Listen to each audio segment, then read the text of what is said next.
fantástico. Bueno, ante todo, naturalmente, expresar mi gratitud a la Universidad de AFIT y a tantos amigos como creo tener aquí, empezando por el señor rector, Juan Luis Mejía, por el decano de Humanidades, por la jefa de departamento, Liliana, por la antigua jefa de departamento, Patricia.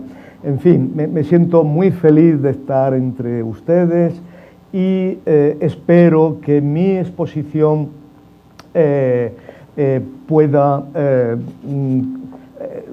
subrayar algunos elementos de la exposición del doctor Anino, fundamentalmente en este sentido de revolución copernicana, en este sentido de que el momento casi constituyente de las guerras de independencia fue el momento casi destituyente de la monarquía católica, ¿no? Esta dialéctica entre un mundo que emerge, un mundo que se hunde. Por supuesto, tengo que contener, como no la inclinación a hacer algún tipo de comentarios con la magnífica exposición del profesor Anino, con la que concuerdo en el 99%,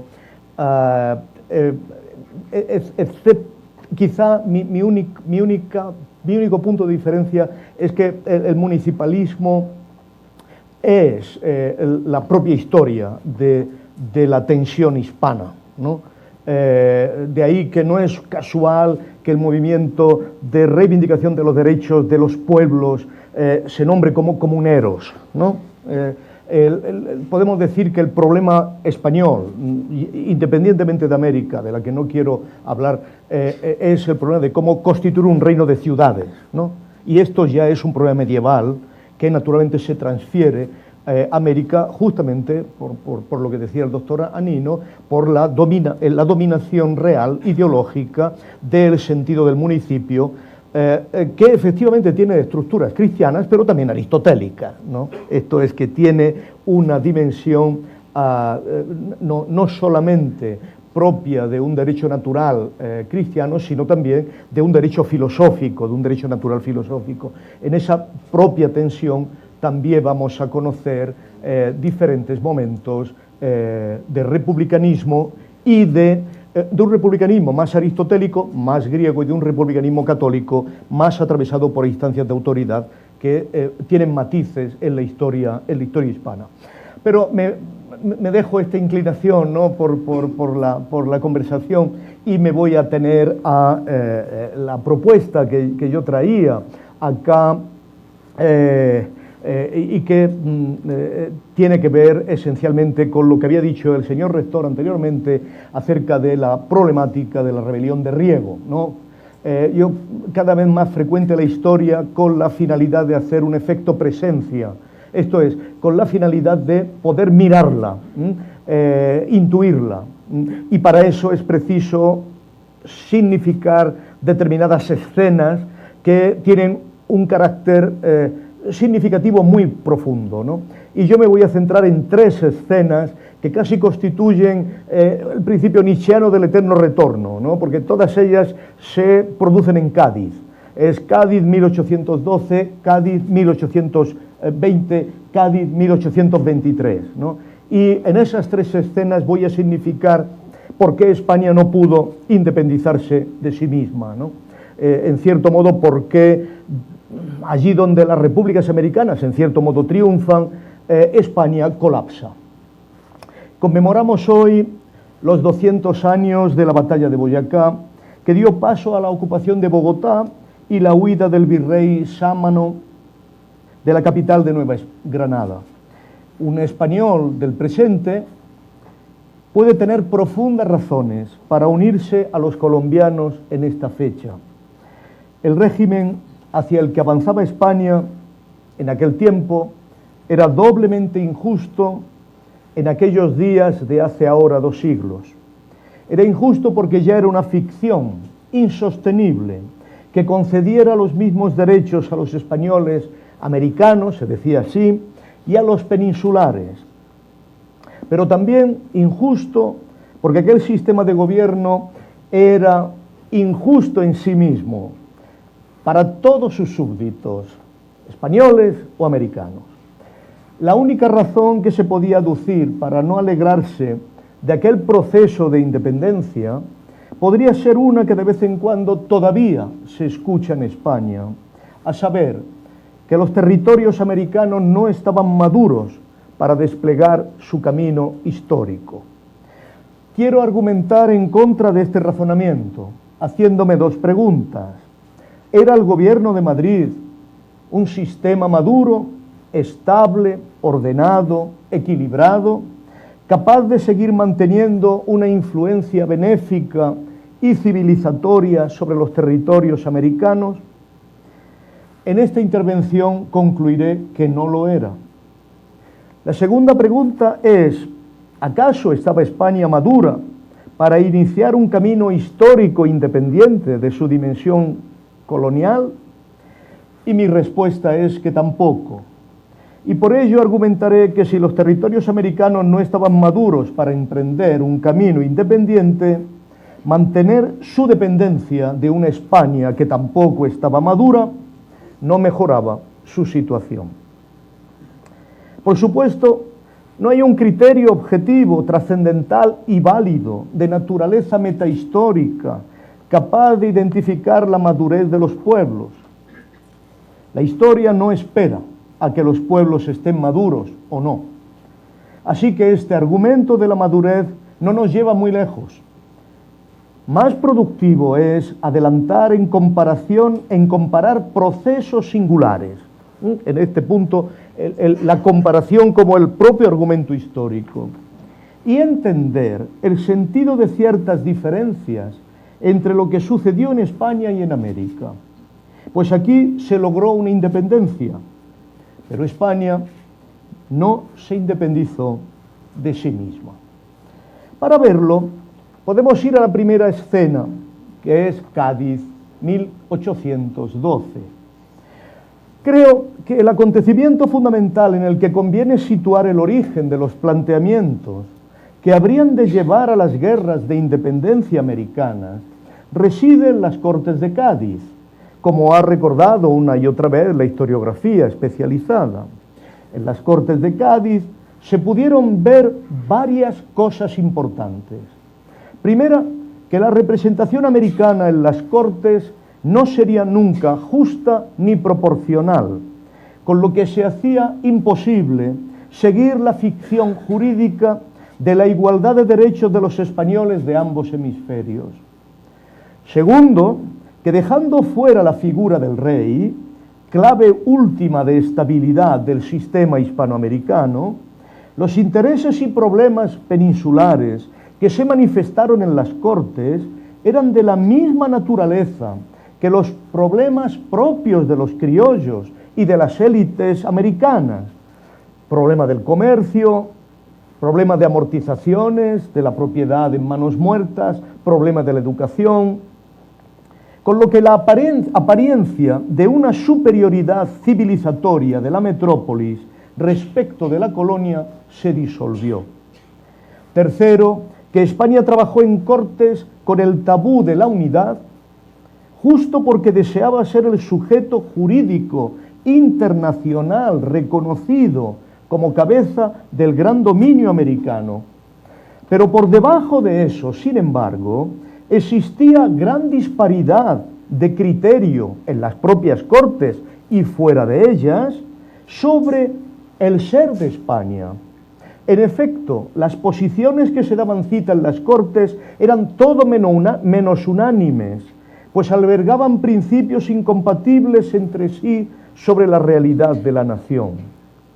Quinto, que los realistas más duros, españoles, con los obispos reunidos en Mallorca y las órdenes religiosas, no aceptaban la legitimidad de las Cortes de Cádiz, ni sus conclusiones, con lo que ya estaba en este tiempo asentado el principio de la dualidad.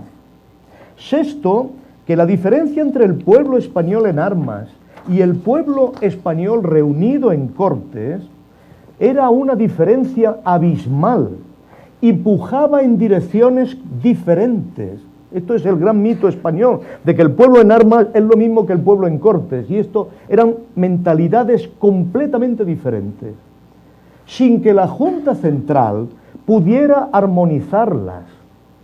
Y séptimo, que todos estos fenómenos duales eran expresión de la debilidad del Estado, que arraigaba en profundas diferencias sociales.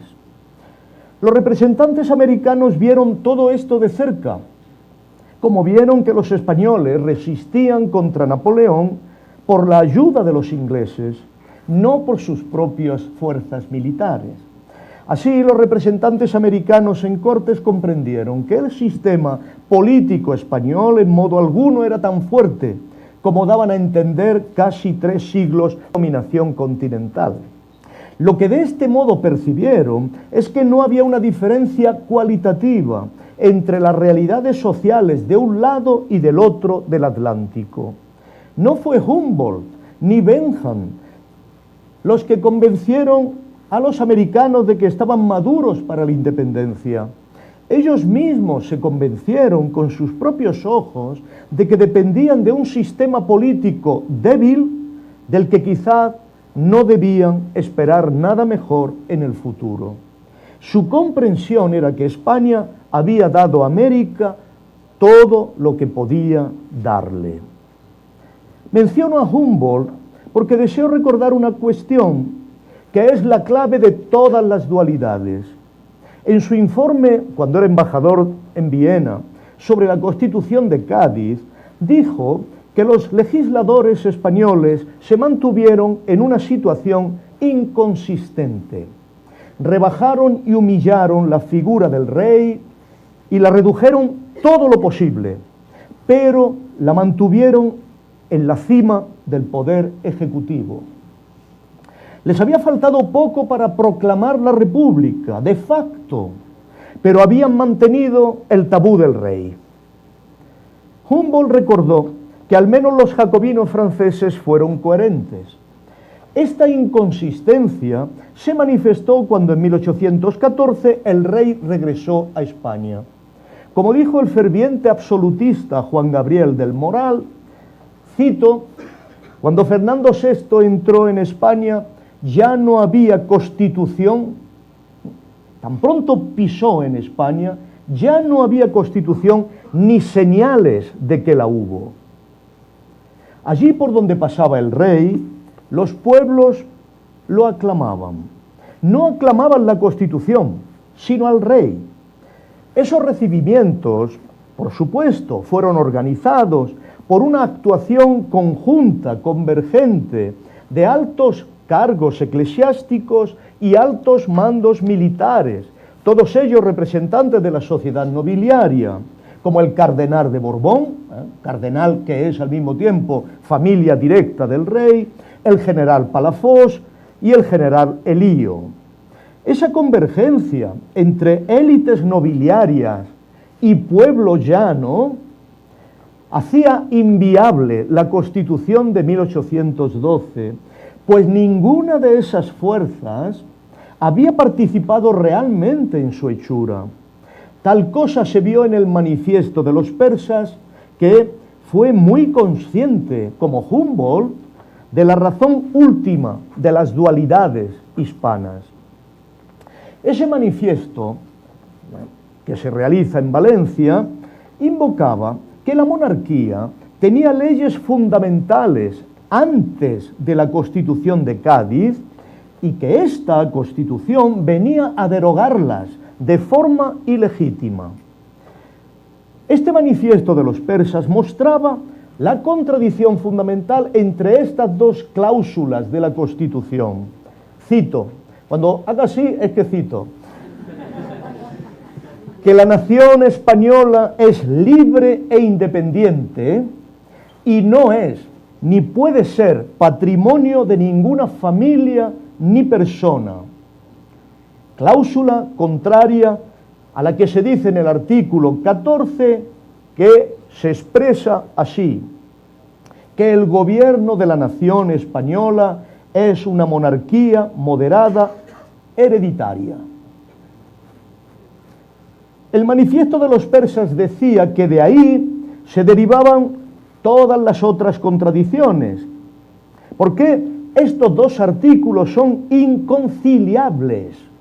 Sin otra explicación, dice el manifiesto, que el hecho de que así brilla el deseo de mantener el nombre de monarquía para eliminar su sustancia. Los diputados de Cortes de 1814, que firmaban el manifiesto de los persas, y que algunos eran americanos, eran realistas americanos, no dejaron de mostrar la inviabilidad de la Constitución de Cádiz, al tiempo que recordaban que esta ciudad imbatible era el único bastión de aquella revolución que ellos consideraban ilegítima. Por eso nuestras escenas están en Cádiz como el símbolo de una revolución ilegítima para la monarquía. Así que el manifiesto de los persas vio bien: o se era una nación independiente, o se era la herencia patrimonial de una familia. España, como veremos, planteó en Cádiz, en la Constitución de 1812, una batalla imposible: independizarse como nación y mantener esa herencia patrimonial a la vez. Eso dio lugar a una guerra de independencia imposible. El sistema imposible por el que el pueblo quiere independizarse de sí mismo es la guerra civil. Y en efecto, como sugirieron los grandes republicanos españoles hasta 1936, Cádiz fue el comienzo de la larga guerra civil que llegó en España, que atravesó en España el largo siglo XIX, que concluye en 1939. Veámoslo. Segunda escena, la escena de 1814.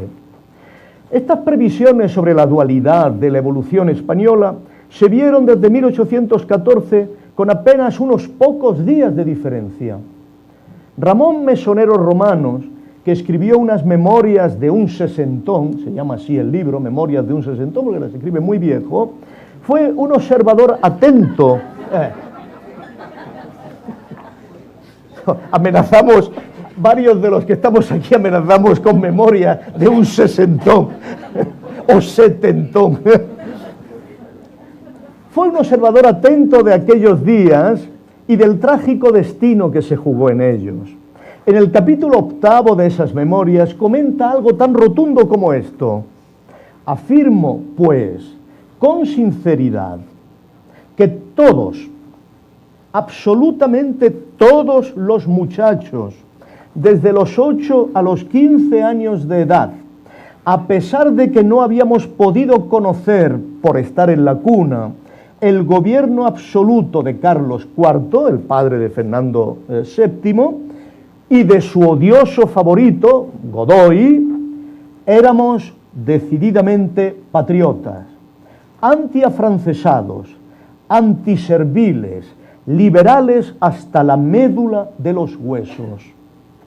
Este sentimiento era consecuencia de la socialización que produjo la Guerra de la Independencia, socialización en la que se unía la escuela, la acción de gobierno, pero también los juegos y las diversiones. Hijos de España, juventud dichosa, se decían las canciones patrióticas antes de junio de 1814. ¿Quién se preocupaba de América entonces? Cuando se mandó al ayuntamiento, 1814, nadie se preocupaba de América. América se estaba perdiendo. Pero para este sentimiento liberal, esto no preocupaba. Cuando se mandó al Ayuntamiento de Madrid conmemorar los 6 años del 2 de mayo, todavía acudió el pueblo unido y en masa, en un solo pensamiento espontáneo, nacional, sublime.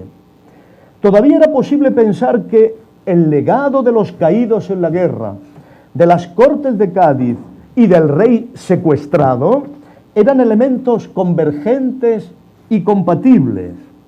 también lo era la Iglesia, que bendecía a aquellos caídos como hijos suyos, haciendo compatible el entusiasmo patriótico con la unción religiosa. Mesoneros relata aquella efusión del pueblo de Madrid como una escena conmovedora, inolvidable, pero con agudeza la describe como nueva absolutamente en sus anales, en los anales de España, por su origen, por su significación y por su forma. Era la novedad de la nación. Lo más impactante de su relato, sin embargo, no es esta unidad. Lo decisivo para él es que aquella manifestación jamás se repetirá en los años que le toque vivir. Y él llega a vivir hasta 1860 aproximadamente. Aquella unanimidad dio paso, a partir de entonces, a una dualidad de la que España no podría separarse. Después ya no hubo sino vencedores o vencidos, y en el mejor de los casos el pueblo sería un mero espectador. El dramatismo del relato de Mesoneros está muy medido en él, que era un hombre burlón. Por eso resulta muy eficaz. El 2 de mayo de 1814 Madrid representó la unanimidad de la nación. Eso es lo que se nos quiere transmitir. La idea es que podía haber seguido siéndolo si su generación, de estos jóvenes de 15 años, por entonces muchachos, hubiera podido evolucionar libremente. Sin embargo, no lo hizo.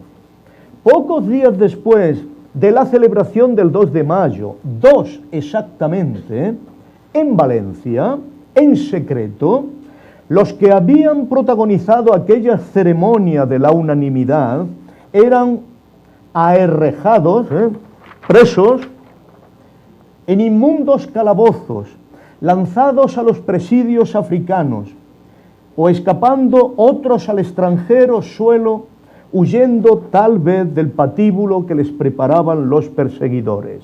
Fin de la cita. Se iniciaba lo que el autor llamaría sangrienta fase de nuestra desgraciada historia. No fue una guerra civil, sino una ingente represión que debilitó el orden liberal para todo el siglo XIX. Mesoneros recuerda canciones patrióticas de la época y tras narrar ese momento de idilio nacional, se pregunta por qué no se alzó el pueblo cuando el rey Fernando destruyó la obra de Cádiz y sembró la dualidad entre constitución o rey. Sencillamente, Fernando no era Napoleón. Él era España, no Francia, y España no podía odiarse a muerte a sí misma. Aunque Mesoneros no da esta respuesta clara, no duda en afirmar que a esa ruptura de la unanimidad nacional se debían las 3 guerras civiles que anegaron en sangre a las generaciones españolas del siglo XIX. Solo en la última, de 1936, se impuso la divisa de odio a muerte al otro. Lo que Mesoneros describe es muy importante porque permite identificar una peculiaridad española. Se trata de la ambivalencia de la masa. Comparando la manifestación nacional del 2 de mayo de 1814 con la manifestación de recepción del rey del 11 de mayo de 1814, del mismo mes, distingue entre el pueblo entero y los movimientos procedentes de los instintos del más noble patriotismo de la primera manifestación, 2 de mayo, con la turba, grosera y alquilada que se entregaba a los más abominables excesos, fin de la cita, contra los liberales y patriotas y a favor del regreso al estatuto anterior de 1808, de la segunda manifestación de recepción del rey. La clave de la diferencia era sencilla. La turba, la masa, fue el terrible aparato con que se había cuidado Fernando de revestir el golpe de Estado. El director de la misma fue el capitán general de Castilla, José Eguía.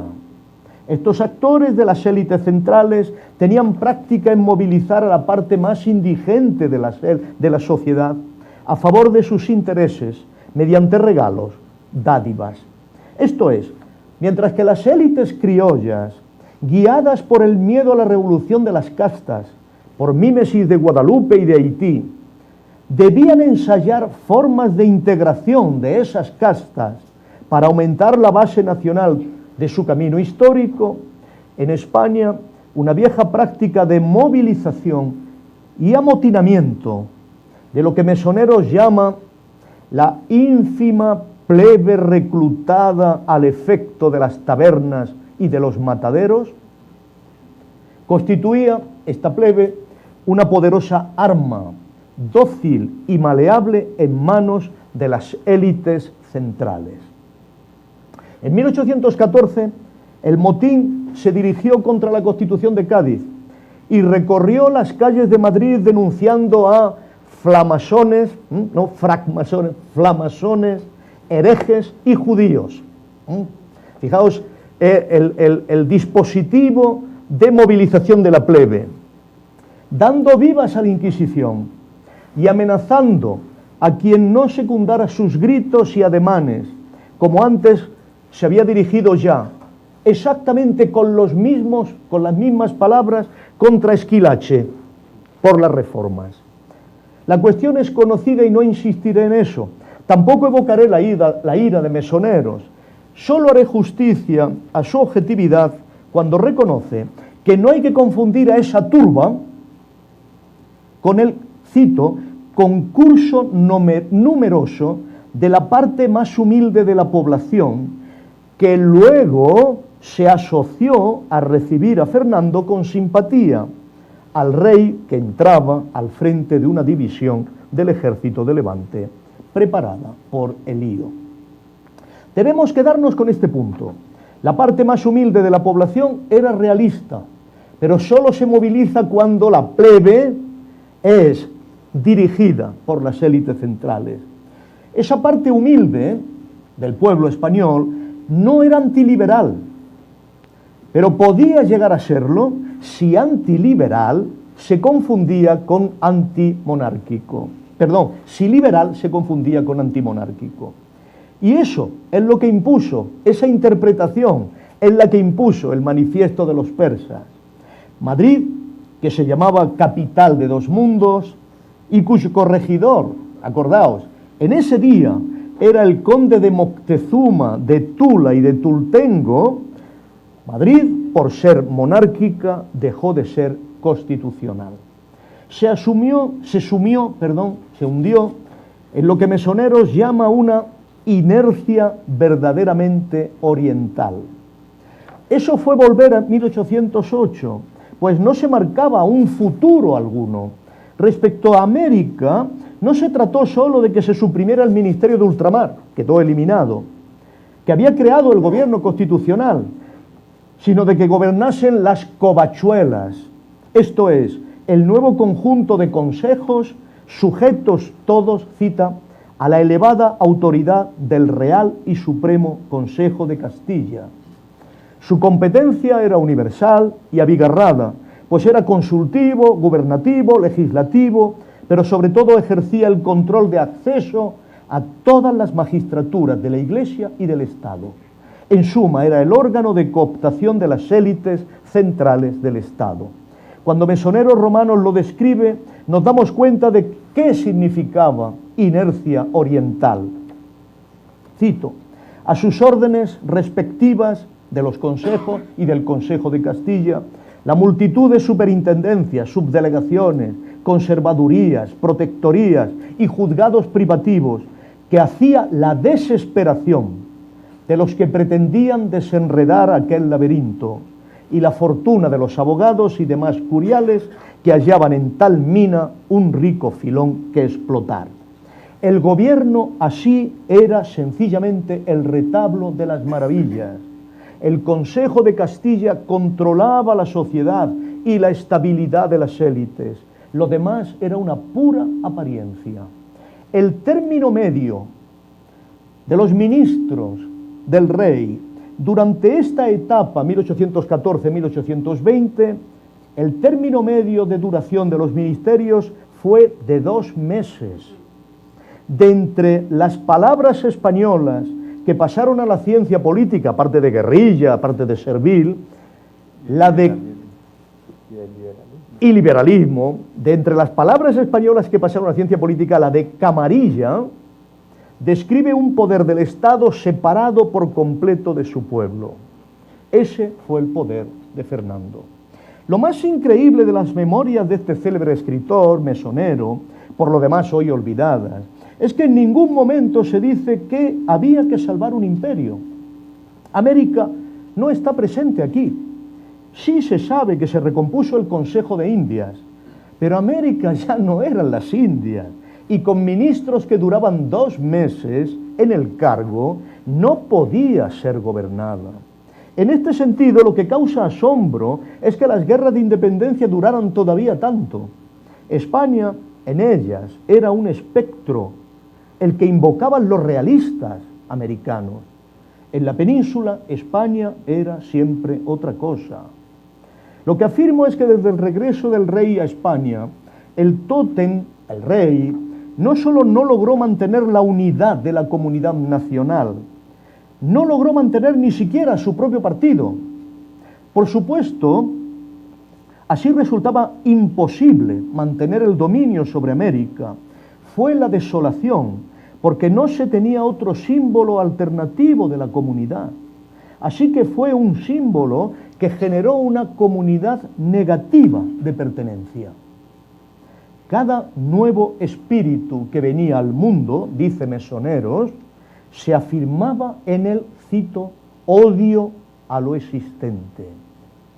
De la unanimidad de la Jornada Nacional del 2 de mayo, la conducta del rey y sus consejeros, que habían dirigido los poderes del Estado contra una parte de su pueblo, había derivado en una unanimidad contraria a su persona.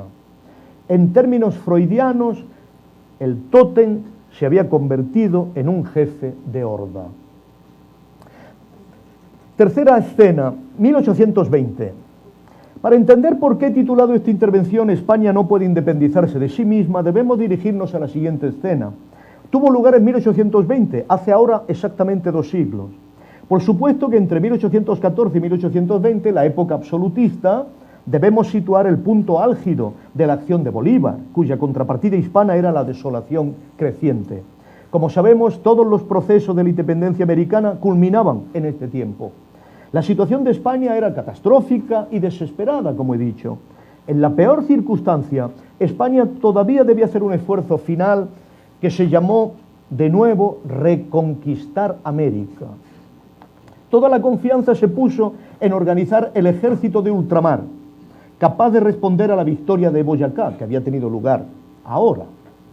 En realidad el ejército era la base del sistema gubernativo de la monarquía, y sin embargo, si hemos de atender a Mesoneros, nadie estaba con el rey.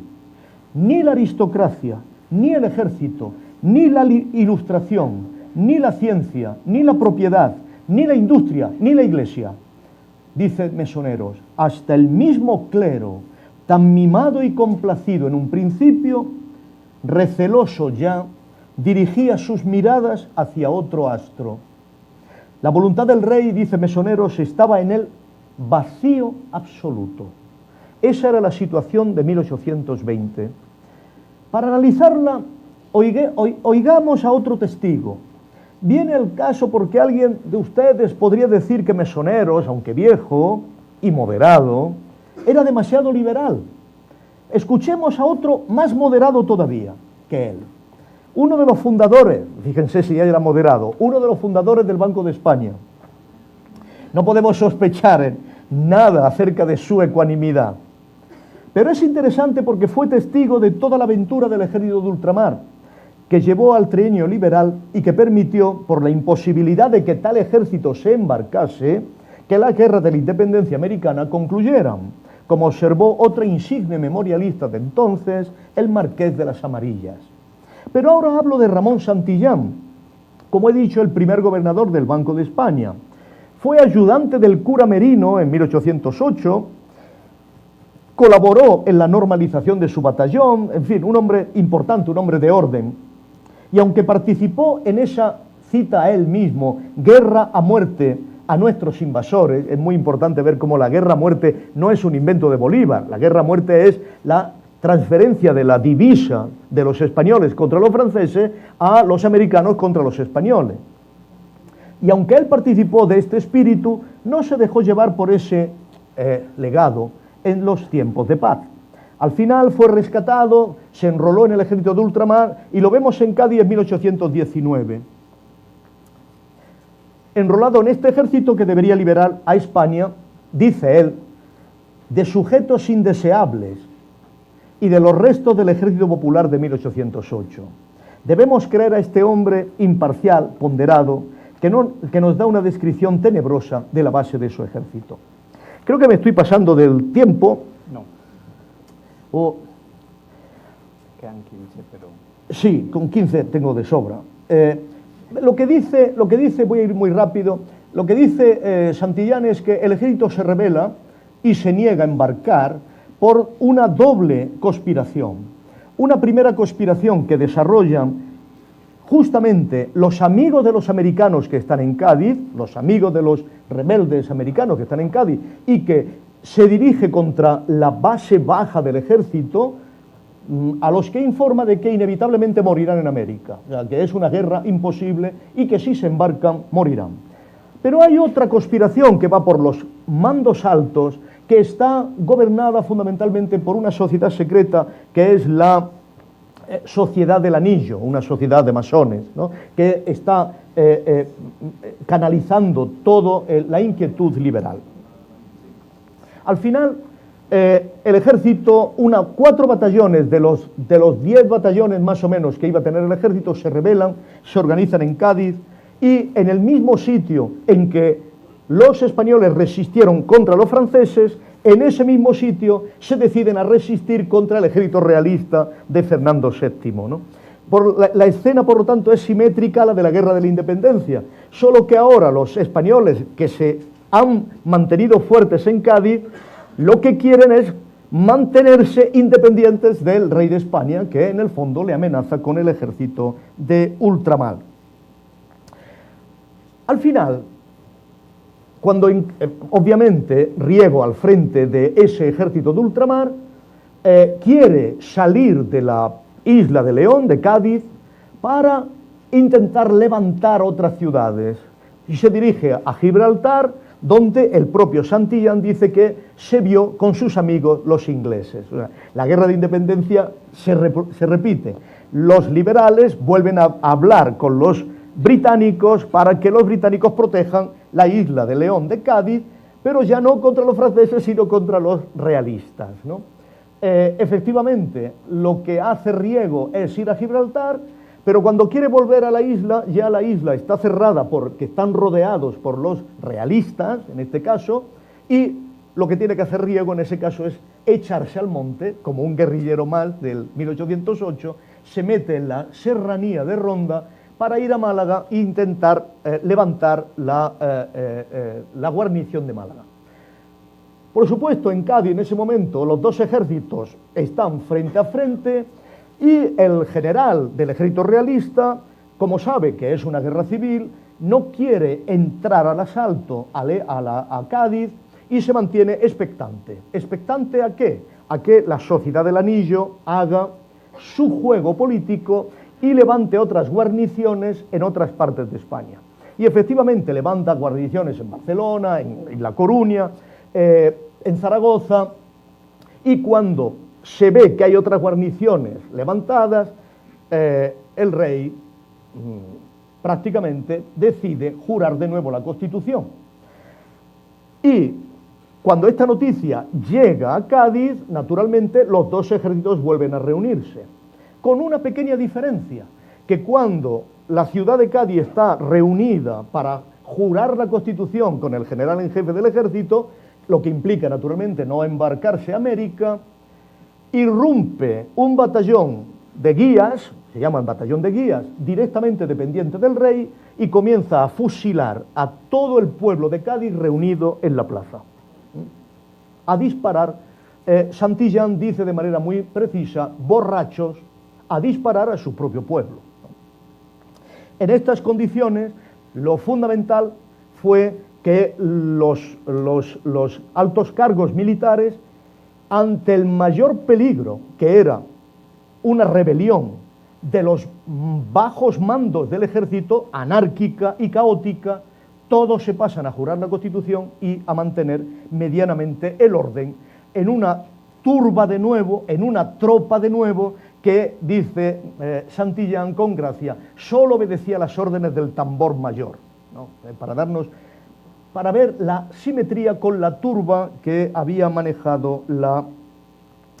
Al final fue de nuevo el tabú de la guerra civil el que mantuvo unidos a los dos ejércitos, y esto determinó con toda claridad que se jurara la Constitución y viniera el trienio liberal. Por supuesto, con el trienio liberal, las canciones patrióticas volvieron a sonar, y voy a citarles una de ellas que es divertida. Al viento tremola el patrio pendón que fija el destino de la gran nación. A su sombra el fuego de Bravo y Padilla, los comuneros españoles, no los comuneros colombianos, los comuneros españoles, se siente en Castilla de nuevo vivir. Así que estos nuevos liberales, fueron ellos, como los americanos, los que, imitando a América, implantaron la milicia nacional, y los que atenazaron a los regimientos del rey con la milicia nacional. Sin embargo, este orden de la capital y de las grandes ciudades no era el orden de los pueblos. Los sistemas de socialización y de autoridad moral seguían en los pueblos en manos de los obispos y predicadores, y la hostilidad al orden liberal exaltado era muy intensa.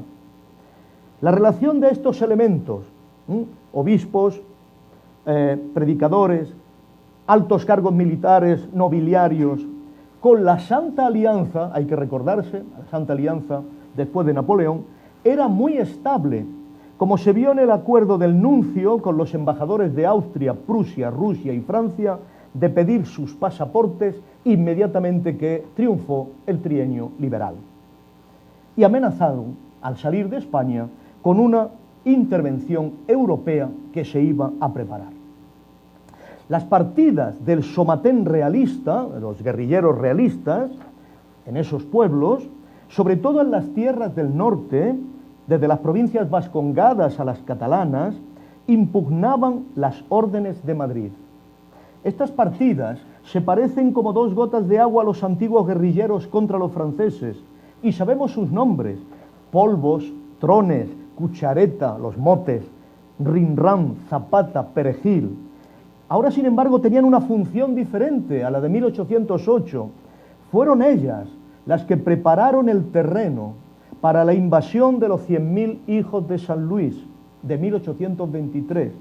El ejército del duque de Angulema, el ejército francés, con 100.000 soldados franceses, que justo porque esas partidas habían preparado el terreno, se convirtió en un paseo militar. Los viejos luchadores por la independencia de España frente a Francia, ahora luchaban para que una nueva invasión de franceses impidiera que España y su Constitución se independizaran de su rey. Y de la misma manera que en 1808, ahora, cuando los 100.000 hijos de Francia se acercaban, la España liberal emprendió la huida en retirada hacia Cádiz en el eterno retorno. Un detalle que no he dicho antes, pero que uno de los mandos que iban al frente de esa tropa, obviamente incívica, que disparó al pueblo de Cádiz mientras se esperaba jurar la Constitución, se llamaba Primo de Rivera. Ya se llamaba Primo de Rivera. Es importante tener esto por lo que voy a decir ahora. Dejemos aquí a Santillán, todo esto lo cuenta Santillán, y regresemos a Mesoneros ya un instante, un poquito. Pues él, enrolado en la milicia nacional, Mesoneros, a pesar de su carácter bromista, se enrola en la milicia nacional, fue uno de los que, al venir los franceses, como hicieron en 1808, tuvo que abandonar Madrid, como otrora la Junta Central, camino del sitio donde los franceses no habían entrado jamás, el símbolo de la independencia, de la rebelión de Riego. Todos huyeron a la invencible Cádiz, con el sueño de que allí podría de nuevo resistir la España constitucional. Lo cuenta con sus propias palabras. Ante tal perspectiva, vienen los franceses, el gobierno, presidido por el general San Miguel, se preparó para la defensa, que contaba fuera una reproducción de la famosa defensa de la independencia en 1808, sin tener en cuenta la variación de las circunstancias, que ahora no era ya, como entonces, unánime la voluntad del pueblo español.